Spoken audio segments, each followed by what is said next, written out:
O Tarcísio, estamos aqui mais uma vez com um vídeo da história do RPG nacional, dessa vez falando sobre o Busca Final, esse RPG que está aí atrás e que também está aqui na minha mão, a versão física aqui, tá bom? Que é muito bacana. Esse jogo ele foi escrito pelo Giltônio Santos, e esse jogo foi lançado em 2011. Então faz aí 13 anos que esse jogo foi lançado. E ele é muito interessante, ele é muito diferente, ele tem toda uma proposta. E como o jogo fala várias vezes, ele é um jogo com uma proposta específica, com uma proposta limitada para provocar certa experiência. Então, basicamente, ele parte do seguinte pressuposto, né? O mundo de outrora era um mundo de fantasia medieval tradicional, normal, que tinha tudo aquilo que você geralmente encontra no mundo de fantasia, só que em um determinado momento, do nada, né, de um dia para o outro, a magia desapareceu e tudo que tinha a ver com magia sumiu. Então todas as criaturas mágicas sumiram, todos os magos perderam a capacidade de lançar feitiços e nem resquícios deixou. Por exemplo, os elfos. Os elfos sumiram e as cidades onde os elfos habitavam não ficaram como ruínas. Elas também desapareceram. É como se a magia nunca tivesse existido naquele mundo. Então você interpreta um guerreiro errante. O que é um guerreiro errante? Uma das pessoas que faz parte de uma companhia e sob uma liderança de uma pessoa que tem bastante fé, que tem bastante convicção, vocês estão em busca de achar a resposta. Resposta do quê? O que aconteceu com Otora? Então, é bem interessante isso. Então essa é a experiência, você interpreta um guerreiro errante. Ele é um jogo de narrativa compartilhada. Você... em alguns momentos você vai interpretar o seu guerreiro errante, em outros momentos você vai interpretar o Duke, né, que é o líder da companhia, e todos os jogadores entre si vão interpretar a companhia. Então tem 3 esferas aí de coisa. Meu filho tá aqui, pode falar, Pedro. Nada? Ok. Né? Então ele é bem interessante, porque pode ser que o líder da comitiva ele perca as qualidades que fazem dele um líder e que outro substitua. Pode ser que o seu guerreiro errante ele perca a motivação, isso mecanicamente tem regras para isso, e que outra pessoa da companhia assuma agora o papel de protagonista. Ele não usa dados, ele usa um baralho que é chamado de o baralho do destino, né? E você tem as mãos da fortuna, você tem algumas cartas que ficam com você e outras que você vai sacando. E a mecânica é bem simples, né? Você define os seus atributos, ele tem uma forma de definir atributos com as cartas. E em certos momentos que tiver desafios, você vai puxar cartas do baralho do destino, você vai somar o valor. Às vezes esse valor ele vai ser positivo, outras vezes vai ser negativo. Eu sei que o resultado dele, mas o seu atributo tem que ser 10 ou mais para você passar naquele atributo. Se você não passa, você tem algumas coisas mecânicas que acontecem que vai tirando a sua convicção, a sua fé, a sua liderança, dependendo do papel que você está assumindo naquele momento. Então tudo gira em torno desse baralho. É bem interessante assim. As regras elas são bem específicas, elas não são complicadas em excesso, mas elas são bem específicas. Então esse daqui é um jogo que ele não é minimalista. Ele está longe de ser um jogo complicado, mas por ser uma experiência muito, muito focada, ele demanda um pouco de atenção às regras, tá? Mas o que eu mais gosto nele é o cenário, né? Vamos lá no cenário, que eu quero falar um pouquinho sobre o cenário. Então tem os agradecimentos aqui, é a parte 2 que tem o cenário. Aqui na página 35. Vamos lá na página 35 que eu quero falar um pouquinho do cenário. 17.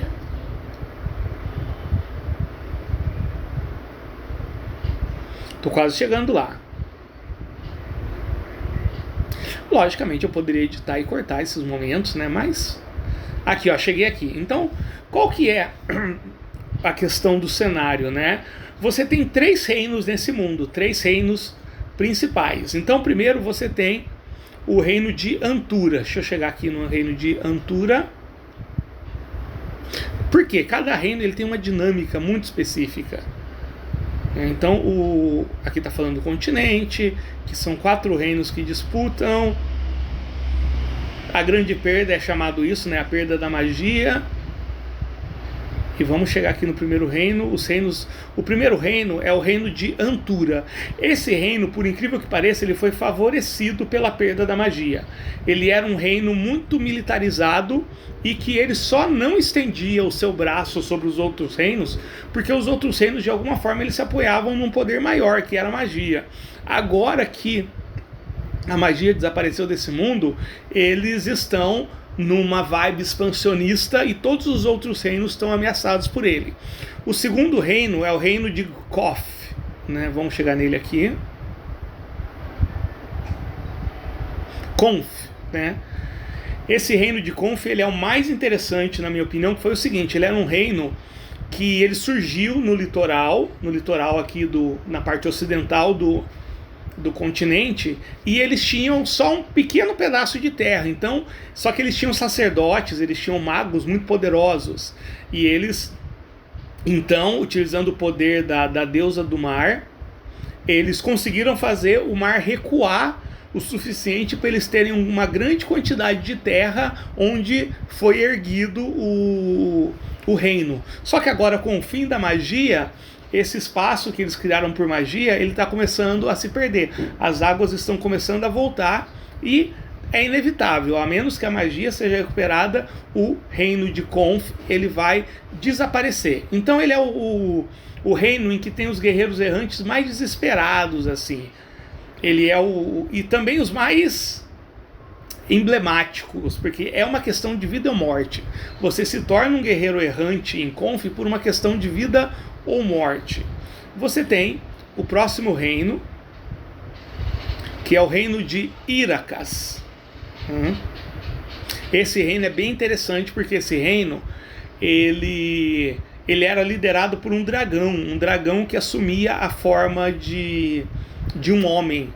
E quando aconteceu a grande perda que a magia sumiu, o dragão desapareceu. Só que toda a elite não, né? A nobreza, eles não querem que a população fique sabendo disso. Então eles estão tentando impedir que a população descubra que não existe mais o dragão, porque era o dragão que mantinha a unidade do reino. Então eles reconhecem que a magia sumiu, só que eles estão falando para todo mundo que o dragão ele saiu numa busca para tentar descobrir e recuperar a magia, mas na verdade o dragão desapareceu. Então os guerreiros errantes desse mundo, eles estão em busca da magia para tentar trazer o dragão de volta, né? Fala, Joãozinho, tudo bem? Soltou um bezão? E tem o quarto reino, que é o reino de Mantilus. O reino de Mantilus, ele era o reino totalmente governado por sacerdotes. E aí, esses sacerdotes, eles mantinham o governo através da magia. Só que a magia desapareceu e eles ainda não contaram para a população que eles não têm mais os poderes. Então eles precisam descobrir o que aconteceu, porque senão eles sabem que a população vai se rebelar e, acima de tudo, eles vão ser totalmente fagocitados, englobados pelo reino de Antura, que é o reino militar que tem lá no norte, enquanto Mantilus fica no sul. Uma coisa que eu acho bem interessante aqui nesse sistema é que o combate ele é resolvido em uma única rodada. E o combate é hiper mega mortal, assim. Ou você ganha ou você perde. Se você perde, pode ser que você morra. Não existe pontos de vida aqui, né? E vamos lá no finalzinho para vocês verem a ficha de personagem.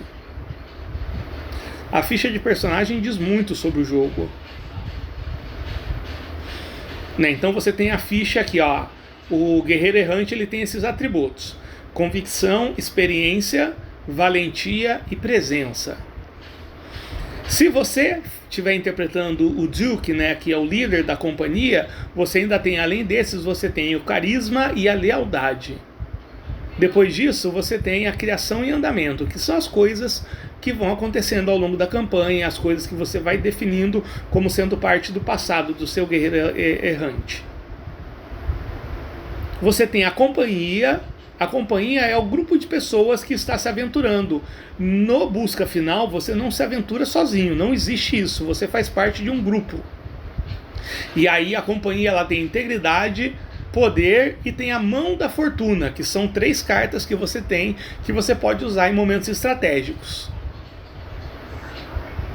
E por fim você tem o líder, só que o líder ele tem os mesmos atributos do guerreiro errante, né? Só que quando você é líder, você ainda tem que cuidar do seu carisma e da sua lealdade. Ele é um jogo muito bacana, ele é muito interessante, ele é muito bem feito, né? A escrita dele, na parte de regras, é um pouquinho difícil. Não é chato, mas é um pouquinho difícil de pegar exatamente. Então tem que ler 1, 2, talvez até 3 vezes para você pegar o lance das regras mesmo, mas vale muito a pena. É mais um dos muitos lançamentos bacanas da Secular Games. A Secular Games nesse período, 2011, estava bombando, eles estavam muito bombando, eles estavam fazendo os concursos de criação de jogos, que trouxe muita gente na cena, né? Muita gente que hoje está fazendo jogo profissionalmente, como o Caio Romero, até mesmo eu, né? A gente começou com os concursos da Secular Games. Então é isso, gente. Tá? Esse jogo, infelizmente, ele não está mais em circulação, né? Mas eu acho que você consegue comprar o PDF na loja, no site da Secular Games, tá bom? Essa versão que eu tenho, eu mandei fazer na gráfica, tá bom? Ela não é a versão física original. É uma versão em A5 que eu fiz, que ficou bem legal, ficou bem bonito. É isso aí, galera. A gente se vê. Um abraço.